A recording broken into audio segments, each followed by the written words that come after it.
안녕하십니까. 아파트금통 김유수입니다. 이번 영상은 지난번에 이어 대출 규제와 은행 모집인들의 신규 대출 중단 등으로 인해서 자금 마련이 어려운 경우 추가 대출로 이용할 수 있는 이금융권의 후손이 대출 중에서 저축은행권에 대한 얘기를 해보려고 합니다. 내 명의의 아파트는 갖고 있지만 여기에 이미 은행의 가계대출을 모두 사용하시고 혹은 이제 사업하시는 분들 중에서는 이제 DSR 규제 때문에 매출 증빙이 어려워서 대출이 잘 안 되는 그런 분들이 이제 카드론이나 현금 서비스 등 같은 이제 고금리 대출을 이용하시는 경우가 종종 있습니다. DSR에 여유가 있거나 아니면 LTV 한도가 여유가 있다면 은행에서 생활 안정자금 목적으로 대출을 물론 받을 수는 있지만, 하지만 DSR이나 LTV 한도가 부족하다면 이제 은행이 아닌 저축은행권에서 추가 담보 대출을 이용하시는 방법이 있겠죠. 후순위 대출은 근저당 설정 순위가 2순위 혹은 이제 3순위이기 때문에 금리가 일단 주택담보대출 금리보다는 조금 높습니다. 그리고 이제 대부분 만기일시 상환 방식을 채택하기 때문에 이자만 납부를 해서 신용대출보다는 그래도 더 낮은 그런 불이익금을 낼 수 있는 장점이 있습니다. 자영업자 혹은 일반 사업자라면은 아파트 시세 최대 85% 내지는 이제 신규 사업자라면 80%까지 담보 가치를 대비해서 대출 한도를 이용하실 수가 있고요. 물론 이제 담보로 할 아파트의 지역과 그리고 이제 각 차주분의 금융 컨디션에 따라서 조금은 LTV 한도가 달라질 수는 있습니다. A 고객의 사례를 보겠습니다. 개인 사업자이신데 2025년도를 위한 사업 자금을 미리 마련해 놓으시려는 그런 분이셨어요. 담보 물건은 서울시 강북구 수유리에 위치해 있는 16년 차의 아파트고 시세는 약 7억 2천 정도 나가는 그런 물건이었고요.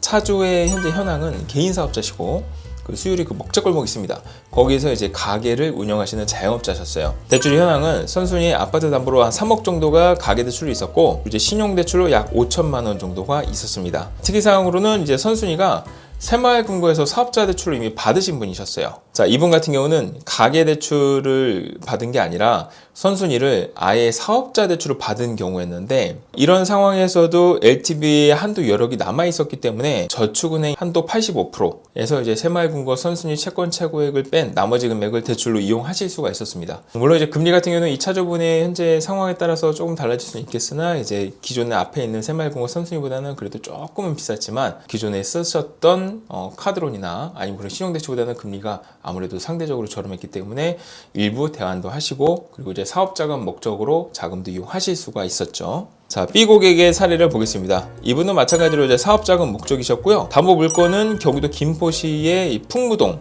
위치해 있는 대단지 아파트였어요. 시세는 약 6억 7천 정도. 자, 근데 이제 아파트가 시세가 조금 조정을 받아서 이 6억 7천보다는 실거래가가 더 낮았습니다. 차주분 현황은 이랬습니다. 와이프분이 사업을 운영하셨고, 그리고 이제 남편분이 이제 소유하고 있는 아파트를 담보로 하는 그런 상황이었어요. 대출의 현황은 선순위 가계대출 외에는 없었습니다. 특이사항으로는 남편분의 그 명의로 된 아파트였기 때문에 남편분이 이제 그거를 담보로 제공해 주시고, 그리고 대출은 와이프분께서 사업을 하셨기 때문에 사업자금으로 이용하셨습니다. 자, 한도 같은 경우는 아무래도 여기가 조정을 받는 그런 지역이기 때문에 원하시는 만큼 대출이 나오지는 않았어요. 자, 이분들이 원하셨던 한도는 더 컸기 때문에 그렇게 해드렸으면 좋겠지만, 저희가 이제 저축은행하고 이금융권을 저희가 다 샅샅이 확인을 한 다음에 그리고 나서 제 한도가 높은 쪽으로 안내를 해드렸습니다.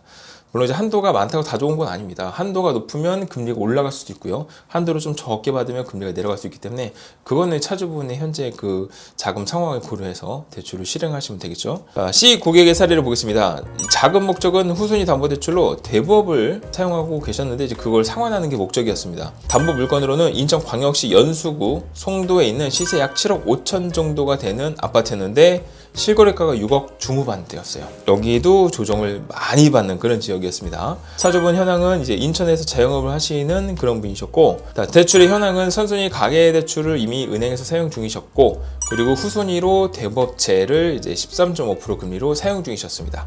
특이사항으로는 요즘에 자영업 하시는 분들께서 많이 힘들어 하시잖아요. 매출도 많이 안 나오고 경기도 안 좋다 보니까. 그래서 카드론과 현금 서비스를 좀 과다하게 사용하셨고 매출 증빙이 좀 어려우셨어요.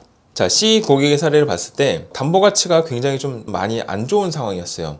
물론 이제 조정을 받는 지역이라서 더 그런 걸 수도 있는데, 그렇다고 해서 아예 대출이 안 나오는 경우는 아니었습니다. 저희가 상호금융하고 그리고 이제 저축은행, 보험사 저희가 다 확인을 해드렸는데 그나마 원하셨던 LTV가 나오는 데가 저축은행이었어요. 그래서 저축은행에서 대출을 실행하시고 기존에 있는 대부업을 대환하는 조건으로, 그리고 이제 카드론 일부와 그리고 이제 사업자금 쓰시는 그런 용도로 대출을 해드렸습니다. 물론 저희가 용도 증빙하는 방법도 다 확인을 해드려요. 아무래도 사업자금 용도로 대출을 빌리셨기 때문에 거기에 대한 맞는 용도 증빙을 하셔야 되는데, 영업사원을 잘 만나면 용도 증빙도 다 처리를 해서 대환도 하시고 일부 이제 가계 자금으로도 사용하시고 그런 용도로 이제 쓰실 수 있습니다. 일률적인 정보로는 해결할 수 없는 복잡한 문제들도 1:1 맞춤 상담을 통해서 해결할 수 있습니다. 앞에 들려드렸던 이 사례들은 어디까지나 상담을 받고 난 뒤에 방법을 찾고 대출 상품을 비교해서 가장 최적의 솔루션을 제공받은 케이스들이었고, 각자가 처해 있는 상황들이 다 다르기 때문에 개인의 전반적인 컨디션을 고려해서 솔루션 제안을 받아야 됩니다. 아파트금융톡에서는 정책자금이나 은행대출 상담 외의 복잡한 대출 문제를 해결하기 위한 맨투맨 상담 서비스를 제공하고 있습니다. 자금이 부족하거나 금리가 높은 대출 때문에 고민하고 계시거나 부채가 여러 군데로 나뉘어져 관리가 어렵다면 대출 상담을 통해서 더 나은 방향으로 자산 관리를 할 수 있도록 도와드리겠습니다. 물론 상담은 무료입니다. 상담 신청은 영상 하단의 더보기란 혹은 고정 댓글에 남겨놓았으니까요, 편하게 신청해 주시면 평일 상담 시간 내에서 순차적으로 답변 도와드리도록 하겠습니다. 그리고 저희 아파트금융톡은 각 금융권의 대출 상담사분들과의 협업도 기다리고 있습니다. 마찬가지로 하단 더보기란 혹은 이제 고정 댓글 링크를 통해서 연락 주시길 바라겠습니다. 지속적으로 금융정보와 대출 꿀팁 알려드리고 있으니 아파트금융톡 구독하시고 더 많은 금융 소식 받아가시길 바라겠습니다. 감사합니다.